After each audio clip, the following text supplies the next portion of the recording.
Hello बच्चों, good morning. आप अच्छे होंगे बेटे। दीपावली के बाद आज हम लोगों को नया टॉपिक पढ़ने का अवसर मिला है। टॉपिक है बेटे कपल। लिखें सब लोग।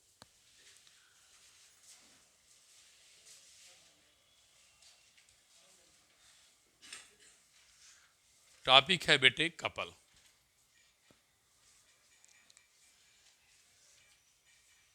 अब बात आती है कि कपल कहाँ किस लिए कहा गया है, ये बात को ध्यान देना है। लेकिन हम लोग इस बात को जरूर अपने मन में बैठा लें। हम रोटेशनल मोशन टॉप के अंतर्गत सारी टॉपिक पढ़ रहे हैं। घुमावदार फोर्स, जितनी टॉपिक हम लोग पढ़ रहे हैं रोटेशन बात कर रहे हैं। तो यहां क्या है, कपल मीन्स होता है, आप लोग पढ़ा है पेयर। कपल मीन्स हमारे बच्चे क्या पढ़े हैं, पेयर। पेयर किसका, फोर्सेस का। बेटे पेयर किसका होगा बोलो, फोर्स का। किसी भी बॉडी पर पेयर ऑफ फोर्स लगें। Pair of force means equal and opposite. कैसे फोर्स हो, equal and opposite. Pair of forces it means equal and opposite. Force equal और अपोजिट हो।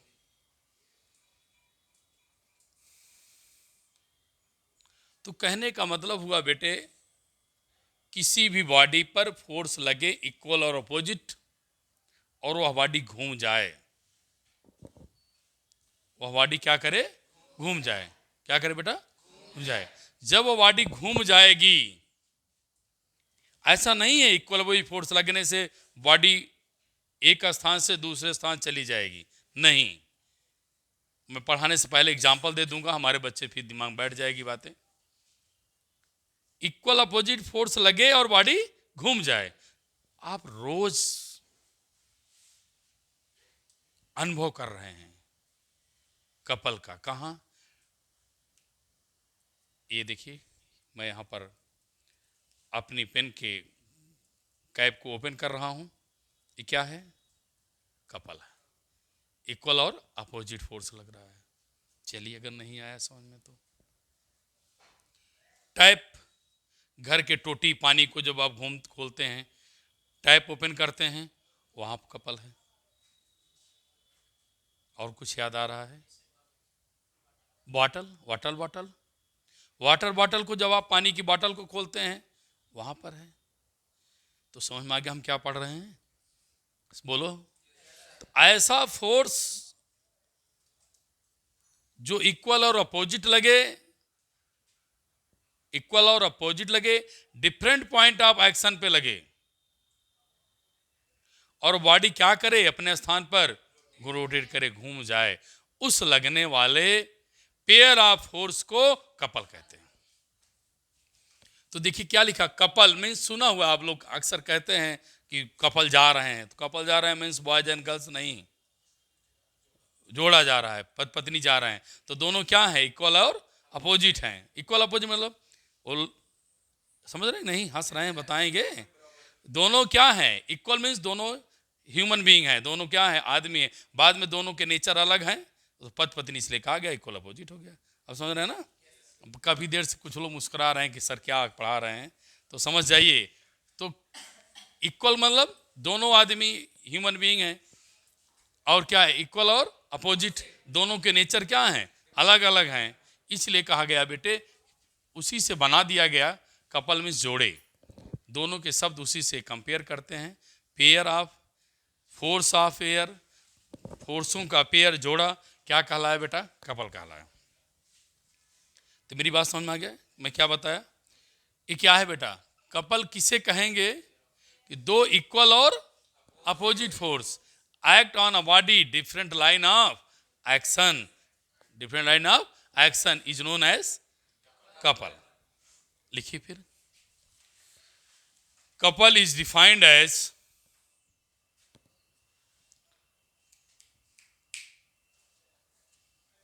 हमें लिखने की जरूरत है कि आप लिख लेंगे? लिख लेंगे ना? लिखिए, couple is defined as two equal and opposite forces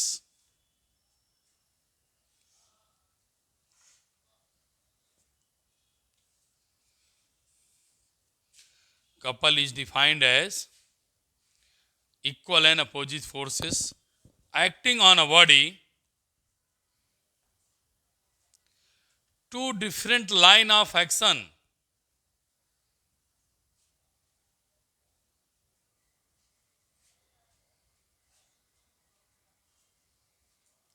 different line of action।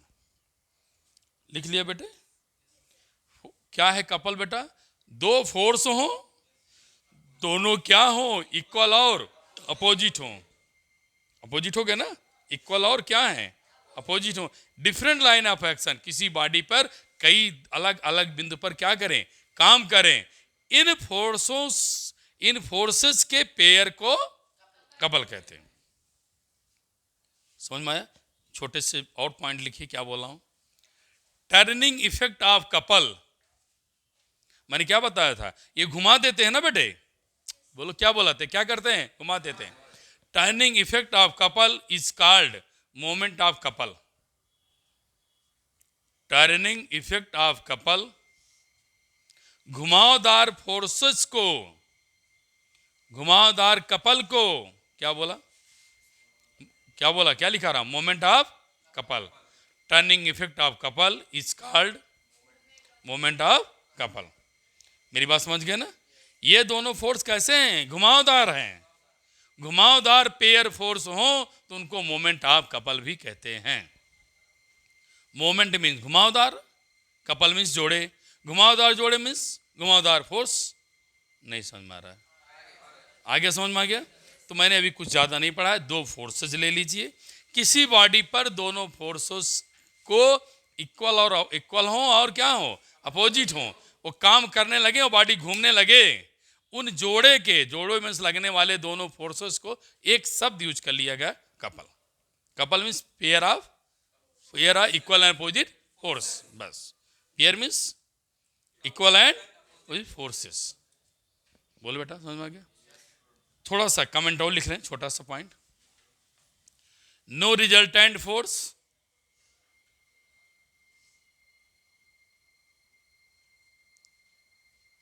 No resultant force and no translational force.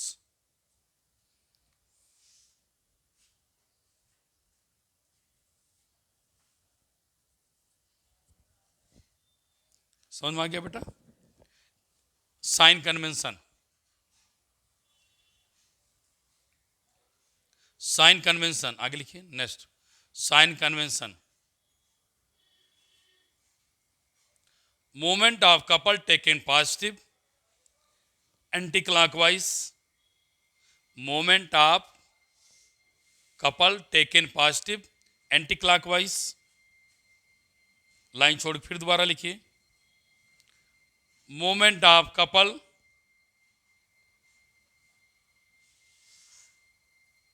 Moment of couple taken negative clockwise.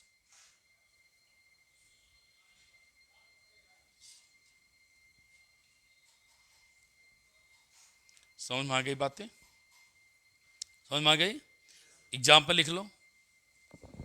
To open और close a tap, to open और close a tap. Second, to open a lid of bottle, to open the lid, LID, of bottle। बहुत सारे ETC example बहुत सारे हैं, अपना आप डाल दीजिए। अब आइए इसको हम देखें आगे। तो मैं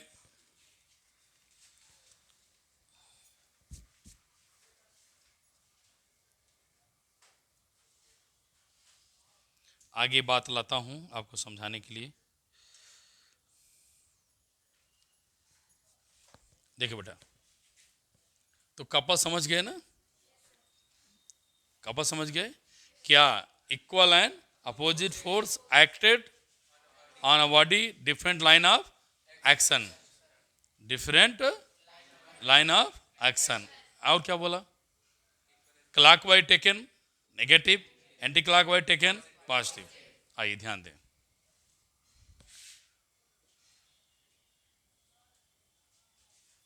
मोमेंट ऑफ कपल,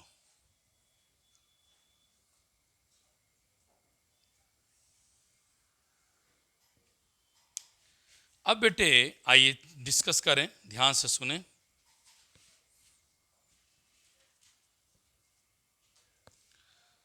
मान लेते हैं बेटे एक कोई बॉडी है, बोलो क्या है? बॉडी है। इस बॉडी को पाने के बाद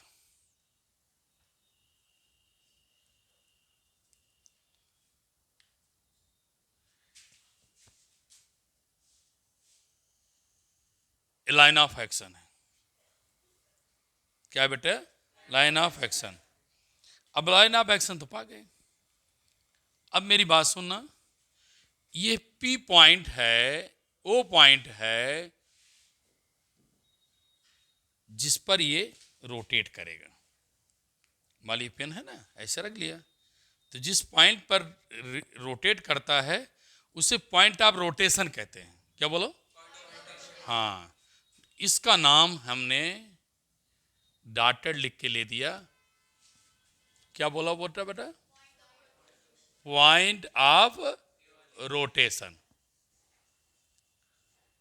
जिस पॉइंट के अलोंग यह बॉडी घूमेगी उसे क्या बोला? आर। एक और नाम है, क्या लिख रहा हूं ध्यान देना, सी है, फॉल्कम। पॉइंट ऑफ रोटेशन और फॉल्कम। तो बहुत आसान शब्दों में आपको समझ में आ गया क्या है पॉइंट ऑफ रोटेशन। हो गया, बोले यार आया बेटा। अब मान लेते हैं पॉइंट ए है, ए पॉइंट बी है। बेटे बेटियां ध्यान दें, फोर्स पहले बात हो गई है, क्या होंगे बोलो? इक्वल होंगे। और क्या होंगे? भैया मैंने इक्वल कर दिया कि नहीं? कैसे जाना? दोनों एफ है। कैसे जाना? और क्या जाना? अपोजिट हैं। डायरेक्शन क्या है? एक दूसरे के अपोजिट है। क्या समझ में आया? चलिए, इस पूरी लाइन को ए और बी का क्या नाम है इसको देख लें। Arm of couple. क्या लिखा बेटा? Arm of couple. अब बोलो कोई समस्या किसी को है? पक्का आ गया? कहीं कंफ्यूजन है तो बता दीजिए, लेकिन मन में शंका ना रहे। ये क्या है? इक्वल है, अपोजिट है? क्या कर लिया बाबा? यह पॉइंट है जिसके पॉइंट पर, पॉइंट के अराउंड एक्सिस ऑफ बॉडी क्या करी है? रोटेट कर रही है। Arm of couple, arm side, भुजा किसकी? कपल, जिस पर फोर्स काम कर रहे हैं।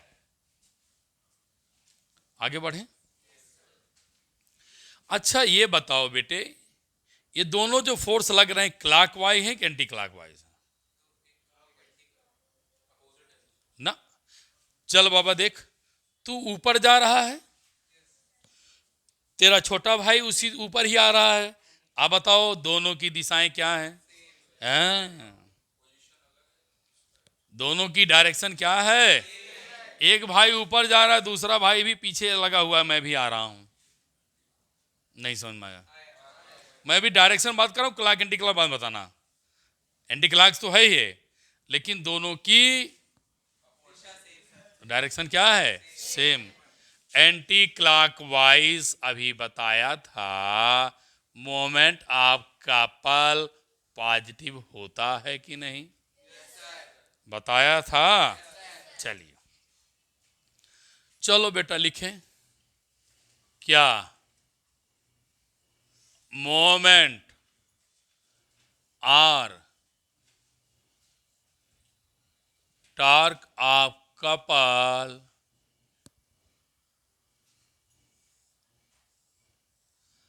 टॉर्क ऑफ कपल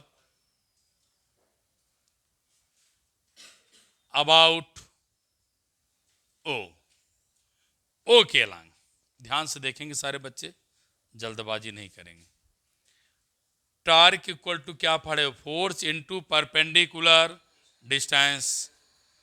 फोर्स लिख दिया, परपेंडिकुलर डिस्टेंस ओ ए लिख दिया, फोर्स लिख दिया, परपेंडिकुलर डिस्टेंस रख दिया। बुलबे नहीं करेंगे। अब मुझे बताओ एफ कॉमन है कि नहीं है? कॉमन है।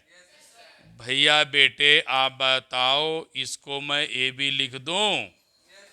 ओ ए प्लस ए बी क्या हो जाएगा? A B. इनकी अगर डिस्टेंस को डी माने तो टार्क इक्वल टू क्या होगा? Force into D. मिलेगा कि नहीं? तो फोर्स मीन्स आइदर फोर्स, दोनों फोर्स क्या इक्वल है ना? तो फोर्स मीन्स क्या हो जाएगा?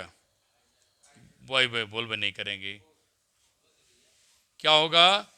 Either force. और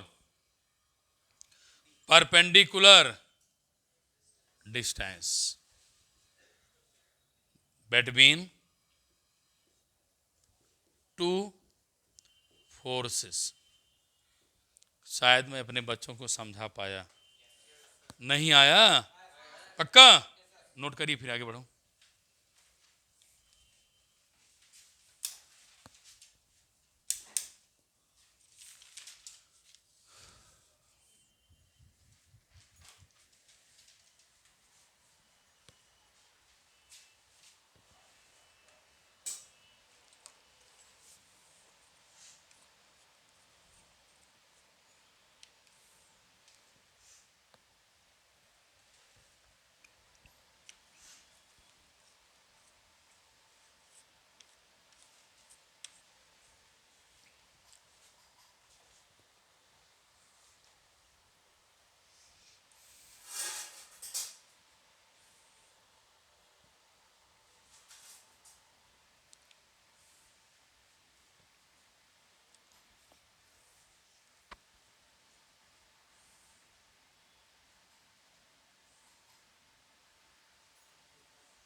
कंप्लीट कर लिया?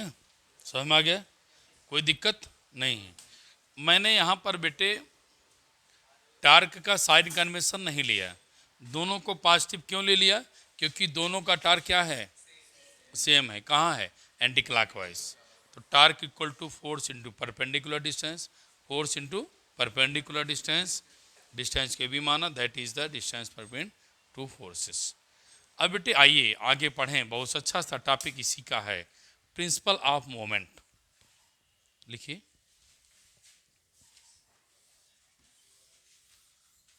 टॉपिक का नाम है principal of moment.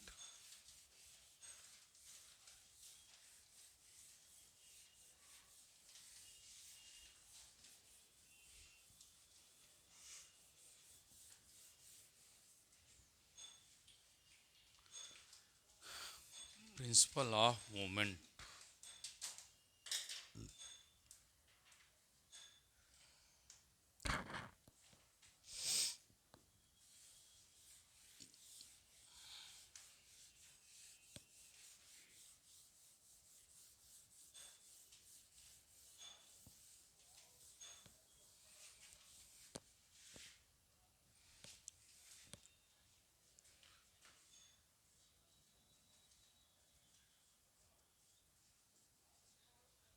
Principal of moment.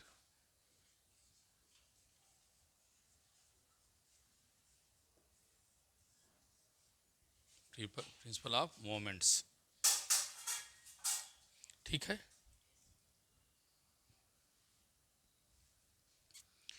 अब बेटे प्रिंसिपल ऑफ मोमेंट क्या है, पूरी कहानी सुन लो।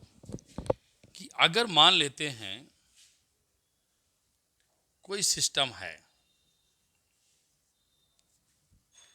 ठीक है,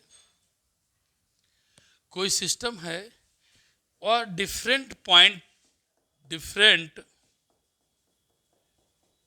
पार्टिकल्स हैं और डिफरेंट पॉइंट पर फोर्स लग रहे हैं। कोई पार्टिकल है, सॉरी कोई बॉडी है वह डिफरेंट पार्टिकल से बनी है। क्या बोला? कोई बॉडी है पार्टिकल से बनी है और उस पर बेटे फोर्स लगे और वह इक्विलिब्रियम में हो। कैसे हो? इक्विलिब्रियम। तो जो बेटा इसको घुमाने के लिए टार्क काम करेगा, एल्जेब्रिक सम ऑफ टार्क 0 होगा। मेरी बात सुना ना।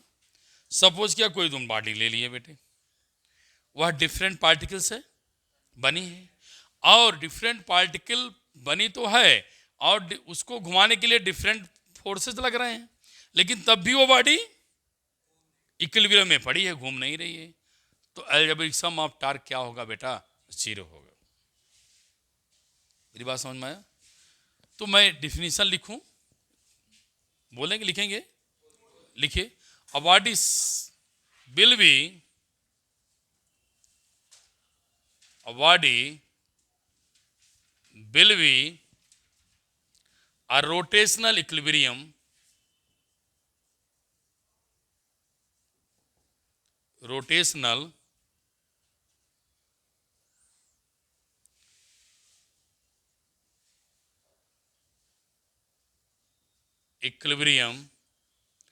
if the, देखिए ध्यान से क्या लिख रहा हूं, algebraic sum of torque of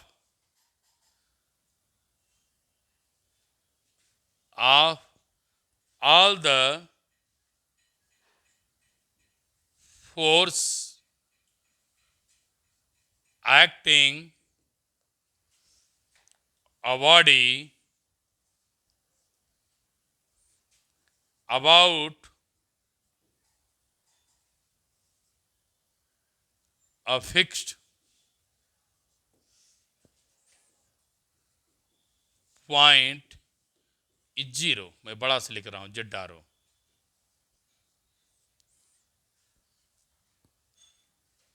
इसका मतलब बेटा algebraic sum of all torque must be 0। Sum of clockwise, sum of anti clockwise equal to 0। Clock और एंटी क्लॉक दोनों का सम क्या होगा बेटा? 0 होगा। या ऐसा भी कह दे कोई, algebraic sum of torque clockwise equal to algebraic sum of ACW anti clockwise. अगर clockwise equal to anti clockwise या algebraic sum of all torque must be 0 is the principle of moment. समझ में आ गया? किसी भी बॉडी को consider किया जाए, वह डिफरेंट पॉइंट्स के बनी है, उस पर बहुत सारे फोर्सेस काम करें और बॉडी क्या हो, इक्विलिब्रियम में हो और रोटेट ना करे, लेकिन वो घूमने के लिए क्या हो, फ्री हो। घूमने के लिए क्या हो, फ्री हो। इक्विलिब्रियम भी हो, घूमने के लिए क्या हो, फ्री हो।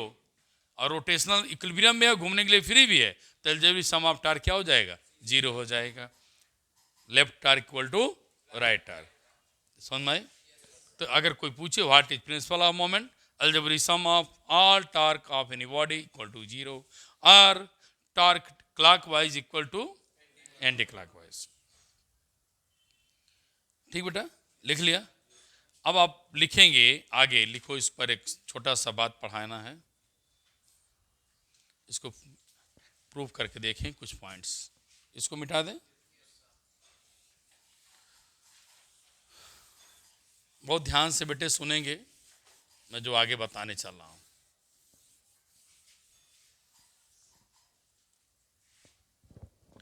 देखिए, सपोज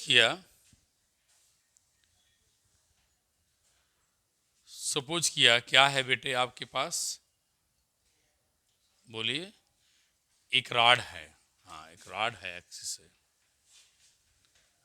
ये स्केल मान लो, कुछ भी मान लो। इसमें करना क्या है, ध्यान दें आप। मैंने फोर्स F1 लिया, मेरे बच्चे ध्यान से तो सुनेंगे। फोर्स F1 है और यह फोर्स कैसा है ये ध्यान देना है। वेट मैंने इस पर अटैच कर दिया, लगा दिया। वेट क्या कर दिया, लगा दिया। तो आप कहोगे क्या सर आपने लोड बढ़ा दिया। अब आप अपनी भाषा में कहेंगे इस पर लोड अटैच कर दिया। F1 वेट है, इसी को हम लोड कहते हैं। 5 ग्राम 10 ग्राम 20 ग्राम ला के रख दो, बोलबे नहीं करेंगे। 10 ग्राम 5 ग्राम ला के इस पर लोड लगा दो तो वेट हो जाएगा। आप ये भी कह सकते हैं लोड दे दिया, कोई चीज ला करके टंग कर दिया, हम कर दिया जाए, टांग दिया जाए, तो हम लोग अपनी भाषा में कहते हैं अरे भैया लोड दे दिया, उस पर भार लगा दिया। अरे यार बोलेंगे। और पिवेट एक्सिस ऑफ रोटेशन क्या है, P। ठीक है, मान लेते हैं अगर वेट है तो रिएक्शन होगा ना, R है। लेकिन अभी आप सुनेंगे ध्यान से आगे। ये लोड है, इस जो साइड यहां से है axis of rotation, rotation of point ना, क्या बोला था, पॉइंट ऑफ रोटेशन, इसको बेटे लोड आर्म कहते हैं। लोड की भुजा बोलते हैं, किसी भुजा बोलते हैं, लोड की भुजा। आगे समझ में, चलिए लोड हो गया बेटा, बोलिए। तो क्या करेंगे, इसको नीचे लाएगा, नीचे लाएगा ना लोड, तो क्या डायरेक्शन होगी बोलो, एंटी क्लॉकवाइज। बोलबे नहीं करेंगे आप। जैसे भी लगाया सर इसको घुमा देगा ऐसे, ये ऐसे घूमेगा, अरे दिमाग कम जाता है। ये रडिया क्या करेगी बेटा, ऐसे रोटेट करेगी, जैसे लोड रखा नहीं घूम जाएगी नीचे। फिजिक्स तो है ही यार, तन मन धन यही होना चाहिए। हाँ ऐसे नहीं आएगा एकदम। क्या मैं बोला हूँ, मेरी बातों को कान में ग्रहण करें और मस्तिष्क पे विचार करें, तब आएगा। इमेजिन करके तो रोज ही इमेजिन करके पढ़ाता हूँ। आगे देखिए बेटिया, लोग समझ में आ रहा है, ध्यान से सुनेंगी। अब बच्ची आपने लोड फीड कर दिया, इसको उठाने वाला भी चाहिए। अरे भाई लोड फीड कर दिया तो रॉड मेरी क्या करेगी, रोटेट करेगी। इसको क्या करना चाहिए, उठाने वाला चाहिए कि भाई आप वेट लगा दिया, रॉड नीचे की तरफ रोटेट कर रही, गिर रही है। अपनी भाषा में क्या बोलते हैं, गिर रही है। लोड दिया नहीं है, गिरना शुरू हो जाती है। तो आपस में कहते भैया लोड सर ने बहुत दे दिया है, अब ये रोड क्या करेगी, मोमेंट क्या होगा बेटा, मोमेंट टार्क नहीं काम करेगा। इससे अच्छा है इसको लोड को बचाना है, इसको लोड को कैसे रोकना है कि गिरे ना, इधर क्या करेंगे, फोर्स लगाएंगे। तो ये इधर चल रहा है तो मैं एक वेट इधर लगा दिया, ये क्या हुआ, F2। तो F2 तो है लेकिन ये एफर्ट करेगा, प्रयास करेगा। तो इस फोर्स का नाम क्या है, एफर्ट फोर्स। क्या नाम दे दिया बेटा, एफर्ट फोर्स। नहीं एफर्ट समझ में आएगा, लोग सोचेंगे एफर्ट, प्रयास फोर्स क्या है। चलो मैं दूसरी भाग, लिफ्ट ऑफ द लोड। क्या लिखा, लिफ्ट माने उठाना, बोलो lift the load, lift the load, lift the load, affect the force. अब इस डिस्टेंस को क्या लिखेंगे, एफर्ट आर्म। क्या लिखेंगे बेटा, एफर्ट आर्म, एफर्ट। क्या लिखेंगे, एफर्ट आर्म। शायद समझ में आया, ऐसा कोई है जिसको नहीं आया।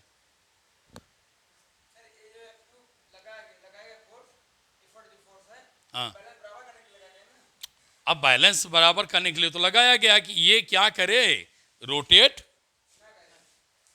इक्विलिब्रियम में ला देना, दोनों को इक्वल कर दें। तो ये क्या है, एफर्ट लोड है, कितना करेंगे उस फोर्स को निकालना है न्यूमेरिकल में। अब आगे देखिए, अगर ये बेटा इक्विलिब्रियम में हो जाए, नहीं रोटेट करे तो, पहली केस, इन इक्विलिब्रियम, मेरे बेटे ध्यान दें, तो जो आर है, लोड प्लस एफर्ट का सम इक्वल टू आर होगा कि नहीं, ये दोनों के सम के बराबर होगा, तभी ये रोटेट नहीं करेगी। चलिए अब आगे देखिए ध्यान से मेरी बात को, जब आपने इसको लोड दिया, रोटेट कर दी ना, रोटेट ऐसे करेगी। तो जो आप लिफ्टिंग वेट करें, लिफ्टिंग फोर्स लगाएंगे, लिफ्ट द लोड लगाएंगे, उसकी डायरेक्शन क्या होगी, नीचे। ऐसे मैं खूब बड़ा बड़ा बना दे रहा हूं, CW हो जाएगा। समझ में आ रहा है, तो लिखेंगे, अभी बात हुई थी इन इक्विलिब्रियम, अगर रुका हुआ है, अभी अभी पढ़ा algebraic sum of all torque 0, पक्का। दूसरी चीज, दो टार्क काम करेंगे, क्या, लोड टार्क क्या है, anti clockwise, load torque positive क्योंकि एंटी क्लॉकवाइज है, और क्लॉकवाइज टार्क क्या है, नेगेटिव। एक, हाँ, एफर्ट या क्या कहेंगे, लिफ्ट, लिफ्टिंग लोड। मेरे बेटे बता, तू समझ में आया, इक्वल टू 0 होगा कि नहीं, क्योंकि anti clockwise taken positive, clockwise taken negative. Done है, हाँ, रोना नहीं बाद में। आगे बात सुनिए, tau load equal to tau effort.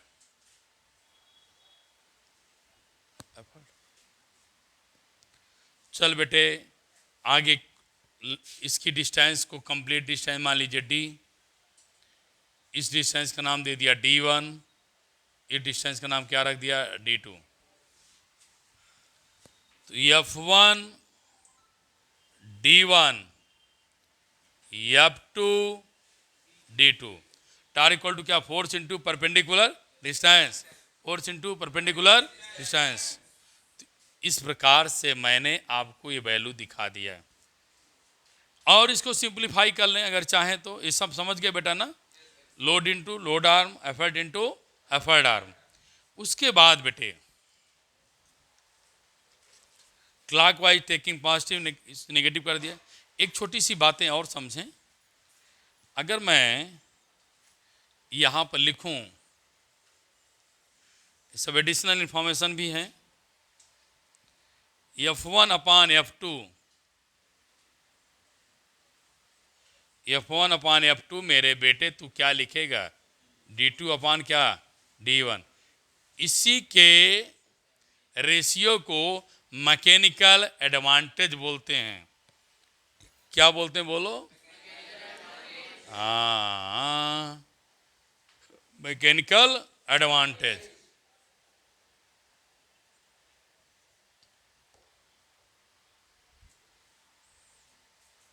ठीक, बात समझ में आ गई? और एक बात सोचना बेटे, अगर एम ए की वैल्यू एक से ज्यादा है, एक से ज्यादा हो गई, F1 क्या हो जाएगा, ग्रेटर देन क्या, F2। अरे भाई एक से ज्यादा होगी ना ये, F1 ग्रेटर देन F2, तो डिस्टेंस क्या होगा, कम होगी। ठीक है, इसका मतलब डिस्टेंस ज्यादा है तो एफर्ट भी कम लगाना पड़ेगा। डिस्टेंस कम, एफर्ट ज़्यादा, एफर्ट का ज़्यादा तो डिस्टेंस कम। ये आपको मैंने टॉपिक दिया। अब इसी बाद न्यूमेरिकल देखता हूँ एक, आप इससे जल्दी से नोट करें, कंप्लीट करें, नोट करें बेटा, तो मैं आपको न्यूमेरिकल दूँ।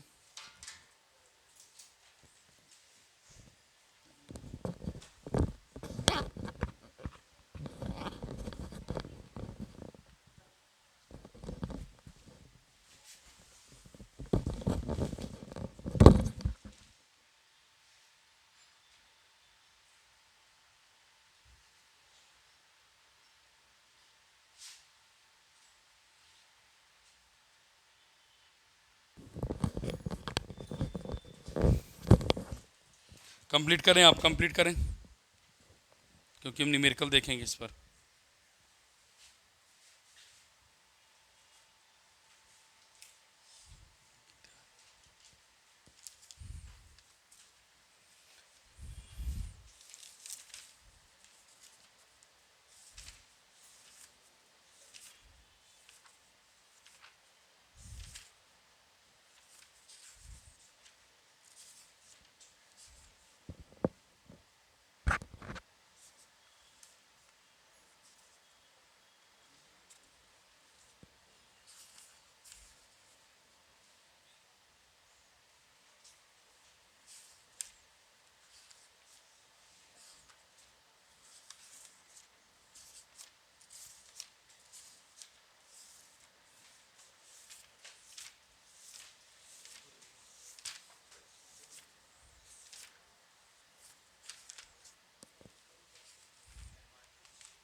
कंप्लीट कर लिया गर्ल्स बेटा, जल्दी करो।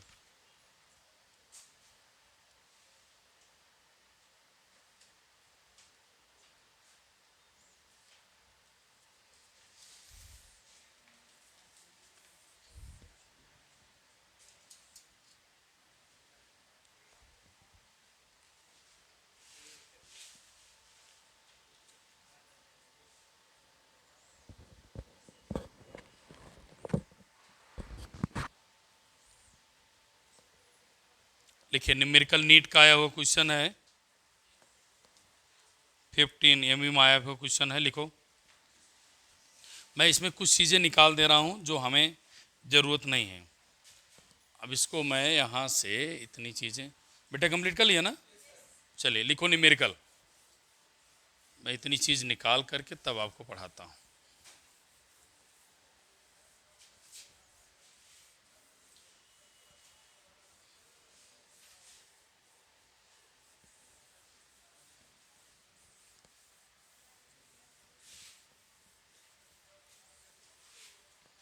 लिखो बेटा numerical. A metre stick is balance, a meter scale is stick is balance on knife edge। एक मीटर स्केल को चाकू के किनारे नोक पर उसे बैलेंस किया गया है। At its centre, at its centre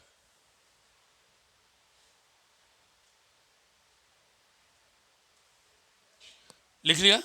question भी लिखेंगे, साथ में सुनेंगे भी। 2 coins each of 5 gram, 2 coins लिखा, 2 सिक्के हैं, each of mass 5 kg, each of mass 5 kg, sorry यार 5 gram, 5 gram, put on the top of other at 20 centimeter mark, 20 centimeter mark. Stick is found the balance as 45 centimeter.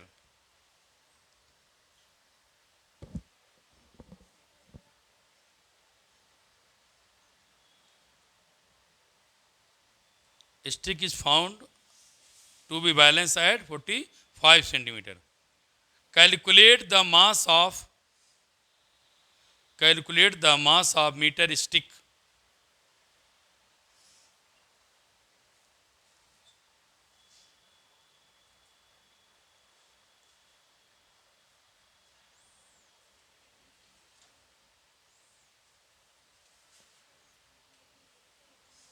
ठीक बेटा?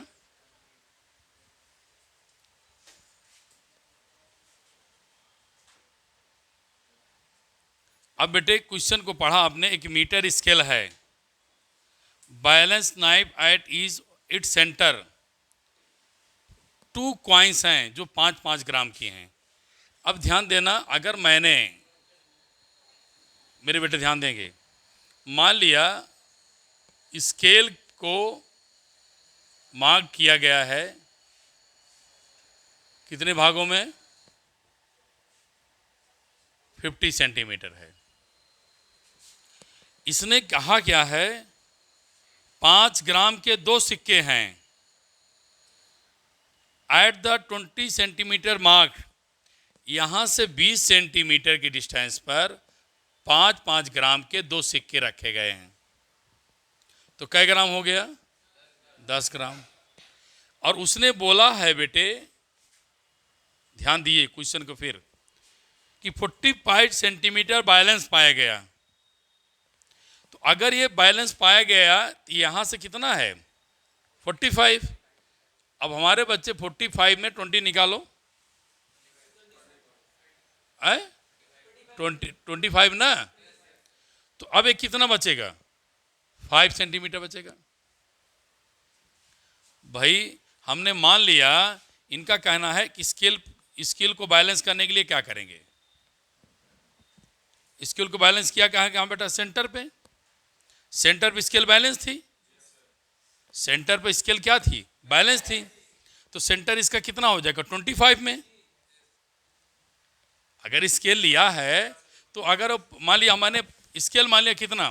50 centimetre की। अब जब ये बैलेंस होने लगेगी scale, तो आप सोचो स्केल जब बैलेंस होगी कितने होती? 25 होती। अरे यही है, मान लो कितना है? 50 सेंटीमीटर है, 25 बैलेंस हो गई। अब आप इसको अनबैलेंस बनाना चाह रहे हैं, तो अनबैलेंस जब बनाएंगे तो हमने क्या किया? इसको ले गया कहाँ? और किनारे ले गया ना बेटा। तो अब जब किनारे ले जाएंगे, सेंटर खोजना है, तो यहां से कहा क्या? 20 सेंटीमीटर पर 10 ग्राम के सिक्के लगा दो।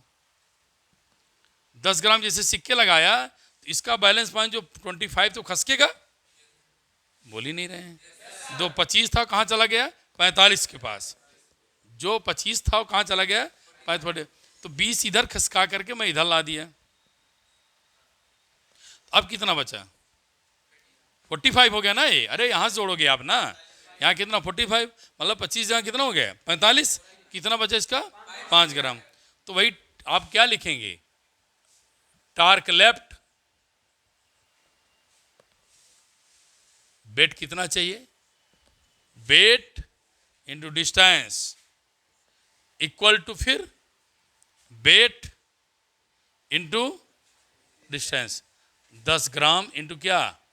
25। बोलो भाई, समझ में आया? तो निकालिए, मास कितना आएगा, जी दोनों कैंसिल हो जाएंगे ना, तो कितना बेटा 250 अपान क्या 5, तो मास कितना है 50 ग्राम।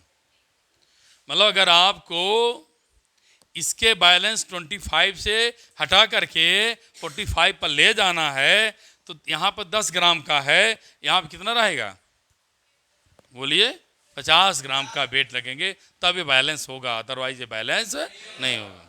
नोट कर लीजिए।